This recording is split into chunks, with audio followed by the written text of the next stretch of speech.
ఎలమంచి పంపాది ఏరుతుమాపట్నం వీరితో పాకనాట దేశమ్మలు వాళ్ళ అన్నలు వేలేరారు అయోధ్య నగరం, వాళ్ళ తాతలు వేలేరారు ద్వారకా నగరం, కన్నయ్యలు వేలేరారు పెరిగివరి కొండ. అంటే ఈ యాదవులు వెయ్యాతి సంతతి యాదవ మునులు 56 గర్భ శ్రీమంతులు 6 లక్షల యాదవులు అడ్డనేల కమ్మటం రఘుపతి పల్లికొండ ఈ రామకలగోత్రం. అంటే ఆనాడు మనకు ఎలమంచి పంపాది ఏరుతుమాపురం పట్టణంలో ఈ యాదవరాజు అంతా అక్కడ జీవిస్తున్నారయ్యా. అందరికన్నా పెద్దవాడు రాజా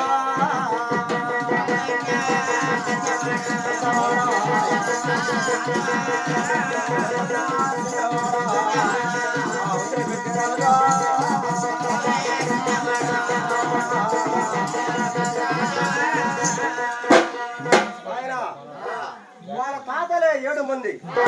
వేదం పోతే తాత, విజయం పోతే తాత, రక్తం పోతే తాత, రాయం పోతే తాత, పంచం పోతే తాత, ఖడ్గం పోతే తాత, విజయం పోతే తాత, వేదం పోతే తాత, ఆవుల ఒక్కినాల తాత, ఆవుల సుగ్గినాల తాత, ఆవుల ఒలిరాజు తాత, ఒలిరాజు వల్లమ్మ వలప కుమారులు, పంచగలుగురుడు పరివేయమనులు. అంటే ఆనాడు భారతంలో అంటే పంచపాండవులతో సమానం 5 మంది ఉన్నారు. ధర్మరాజు, అర్జునుడు, భీముడు, నకుల సహదేవుడు. వాళ్ళ 5 మంది ఎలాగున్నారు ఈ యాదవులు. వెనుమకొండ పట్టణంలో వీళ్ళు 5 మంది ఉన్నారయ్యా.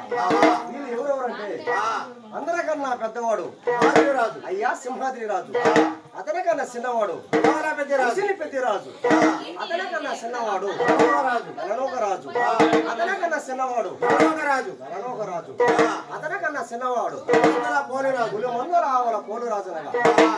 ఈ పోలరాజు శివుని వరప్రసాది 3 వేల పూజ చేయగల మూర్తి గల రాజు, 6 వేల పూజ చేయ ఆర్థమైన రాజు.